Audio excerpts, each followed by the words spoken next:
Not all those who wander are lost. J.R. Tolkien. Welcome to Aegis Travel Adventures. We are Ken and Gisele. We have been to over 100 countries and are still looking to see what is around the next corner. We love wine, travel, and adventure. Listen to our podcast where we share the fun of the magical places, people, and cultures that have touched our lives. Aegis, Aegis, travel, travel, adventures.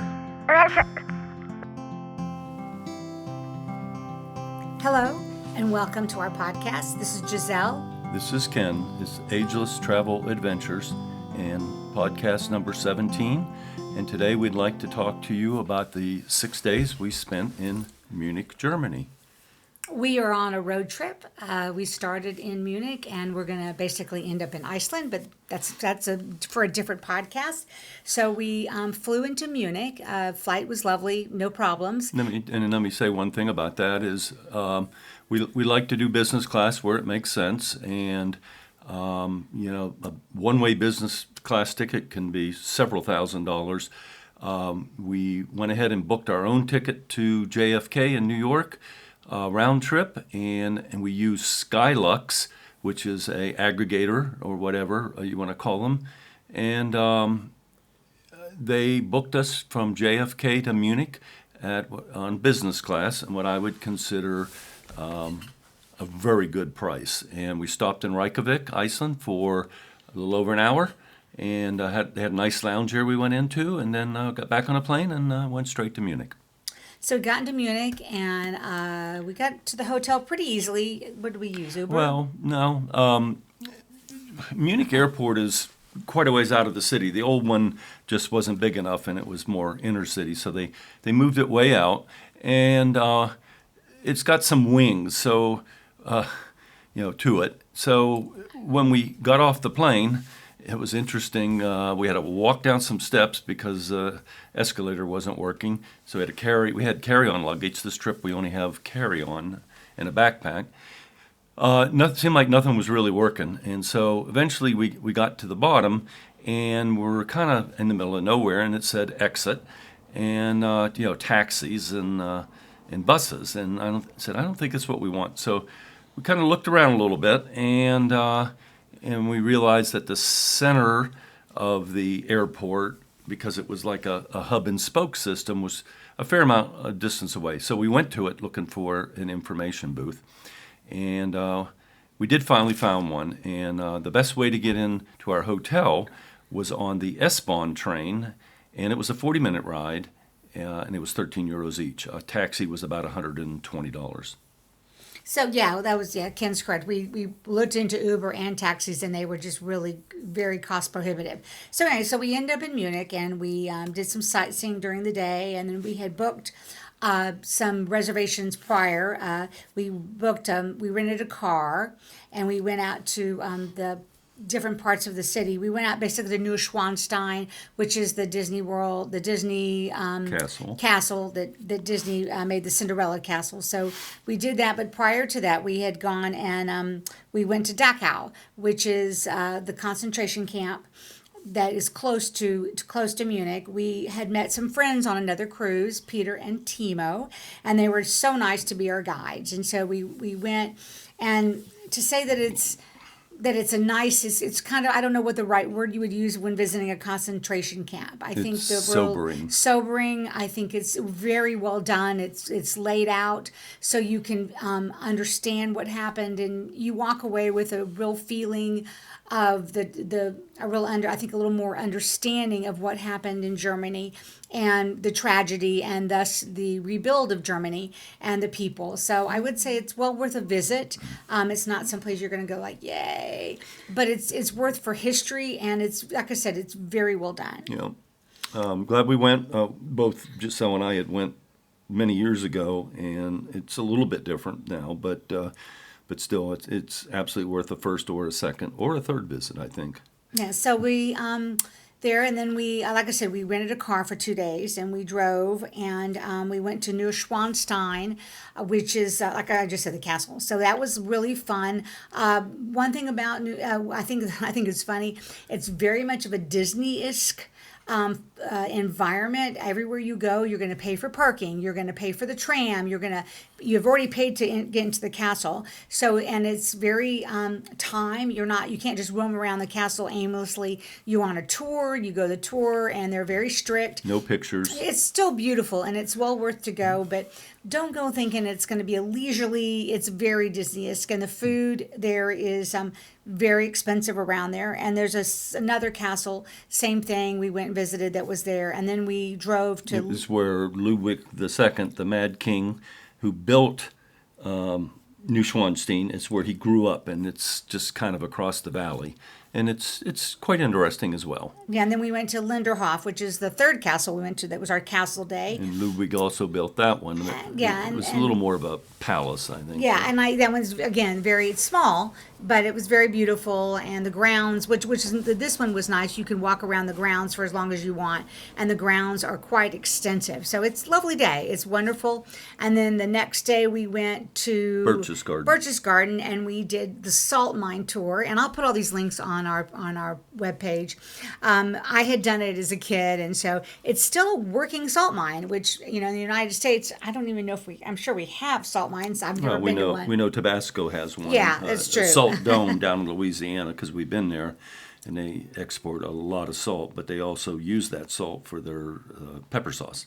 So anyway, we went to the salt mine. They have a tour that you ride. You put these little overalls on. I will put some photos. They're very cheesy, but it was really fun. So we did that. And it's up in the mountains. It's on the Austrian border near Salzburg. I mean, it's just beautiful. And so it was an interesting day. And both days we drove on the Autobahn, and it was busy, but not horrible. And no matter how fast we went, there was a Mercedes passing us or a BMW faster.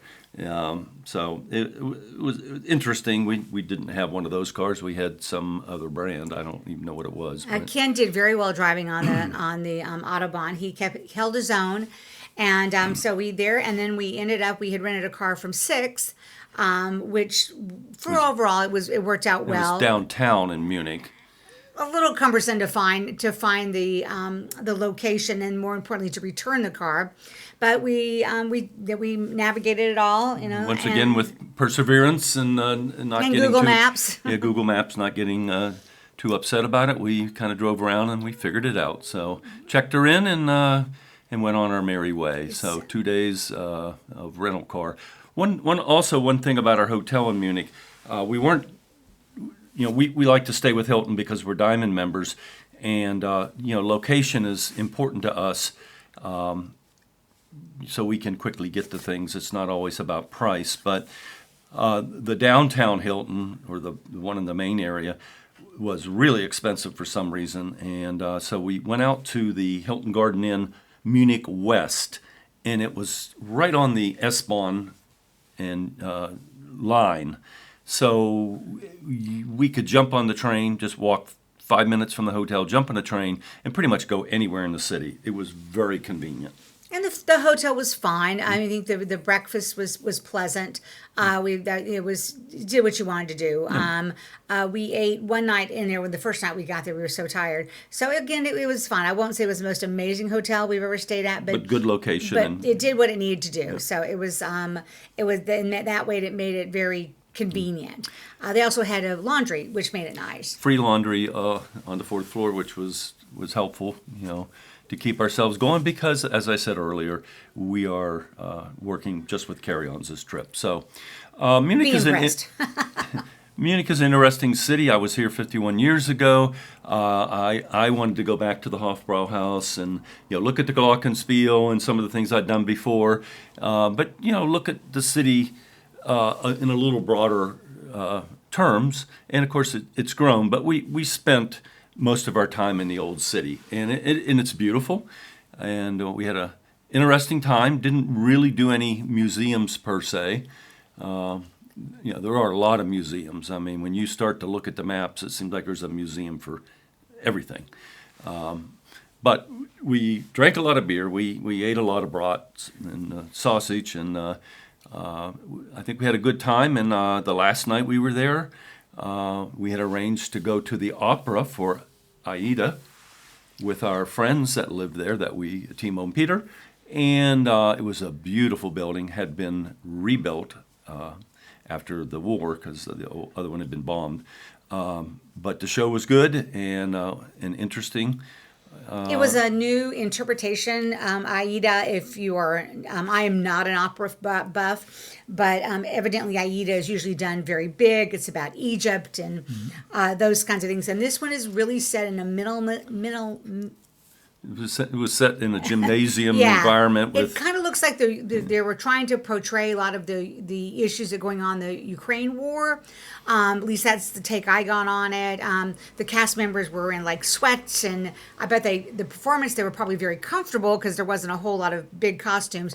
But the singers were off the charts, world class. So. And and the Munich Opera House is rated one of the top 5 in the world. So we're glad we went, and it was a good night. So Peter and Timo met us for dinner beforehand in a garden area near the residence. It was lovely, and we had a nice bottle of wine during the break. 2 bottles of wine? Or 2 bottles of wine. No, at the meal, Yeah, and then another bottle of wine during the break at the show, and so it was a good night as we stumbled back to our hotel. one thing is it is convenient when we were fortunate to have people that speak fluent. Obviously, they're German, but it helped us at restaurants and a few things like that. They helped us navigate things, so that's always plus. I didn't have to get out my Google Translator so much. But speaking of that, the opera, it did have a board above it that showed in German what they were singing and in English. So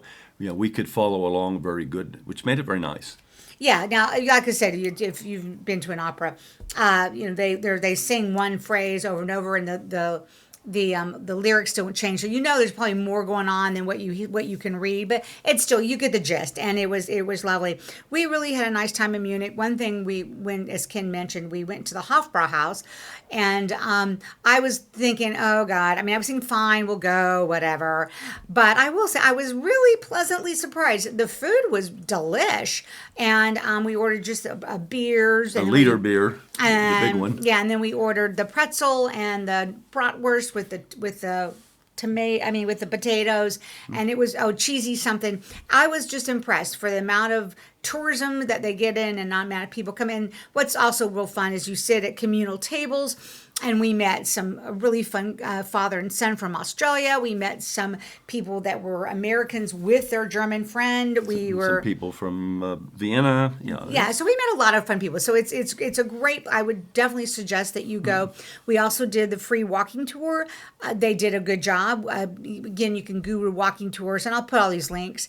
So if you're interested, you can see where to go. But I really liked doing the free walking tours. I think the people that we have met that have done them are just superb. They're usually, they're have masters or degrees in history and stuff. The only downside is that they don't really limit the amount of people in a tour. So the tour can be up to 20-ish people. In Munich, it was a little bit, the girl I think had a little bit of difficulty, keeping us all together. But I think she did a good job. But still, that is one thing But we recommend them. It really helps enlighten you about the city, its history, what's around you, and details you wouldn't otherwise get. So. And one thing that's nice, at the end of the tour, they give you a PDF or a link that you can download on your phone, and it recommends some restaurants. They recommend places to go that are not the touristy-ish places. So I think they do a good job of maintaining you afterwards, and then you just tip how much you want, and that's you at the end. That's what you do. So that was kind of our trip to Munich and surrounding areas. The weather's been wonderful. It's been on the little chilly side, actually. But driving up into the mountains, you just have visions of, Sound of Music. And you see some cowbells and things like that. So it was really nice. And I had grown up there, so it was nice to kind of relive my childhood and Ken to live some of his glory days back in the day. The last day before the opera, or was it Saturday? I think it was the day before. We went to English Gardens. Yes, yeah, we did. Which is bigger than Central Park. and they had a Chinese pavilion in the middle, and they had an oompa band playing, and you went up and got your beer, and you put a deposit on your glass, and they had food. There were thousands and thousands of people there drinking beer and having a good time, and it was really a lot of fun. And the transportation system was wonderful. We came out. We weren't quite sure how we were going to get back, and there's a bus, and it's got the Bahnhof, which is the railway station, on it. We knew where that was, and we knew from there we could get on the S-Bahn and go back to our hotel. And it's quick and easy, and so we did it. One thing when you buy your tram tickets in Munich or subway tickets, you buy it and there's never really any place to validate it. I'm not advocating that you don't validate your ticket, but we just never found a place. So we bought one ticket and we probably like never... 10 tickets. And, yeah. And so, but you do when you buy your tickets, as you enter into the queue, there is a little machine, but lots of times it wasn't working or there was a very long line, etc. So, so we had a really enjoyable time in Munich, and I would say if you're going to just the city, 4 days is probably enough, unless you want to really do some serious museum hopping. And if you want to then go drive outside like we did, 6 days, 7 days, where you get out and see some of the things in the mountains, that is good. So that's our Munich for the day recap. And my tip of the day is when you go to these places nowadays, everybody wants a reservation. So like in Neuschwanstein, I had made the reservation probably 2 months ahead of time, maybe even 3. And our friends Peter and Timo wanted to come with us, and they said we couldn't get reservation. But once you got there, they have I think they hold back day of reservations. I will say the queue is very long. It goes pretty quick, but you could probably go there if you went there spontaneously. You could probably go the day of, but it's a crapshoot. You really don't know. And we were first in the morning, which was really good because by the time we got done with the tour and came out, it was a mob out there. So keep that in mind. I would say in all your tours and travels, take a time, make a reservation. If something is really important to you to see, it's well worth to take the time and spend the money ahead of time and make a reservation. And my tip is, don't, with transportation, don't think that Uber or Lyft are going to automatically be in every city. And in fact, go ahead of time and look and see who's there. And I know we went to New York City at one point, and there was a new ride-share service that was doing half off, and we used it, and we saved a lot of money. Well, in Munich, they have a third one called Bolt, B-O-L-T. Actually, it's I think all of Germany. And possibly all of Germany. And they said it was cheaper than the Uber and Lyft. I don't think there was Lyft there, but there was Uber. So, just open your eyes to transportation and how you're going to get around. In most of Europe, it's really pretty easy. Have a good day. Thank you for joining us, and we'll talk to you soon. Bye. Now.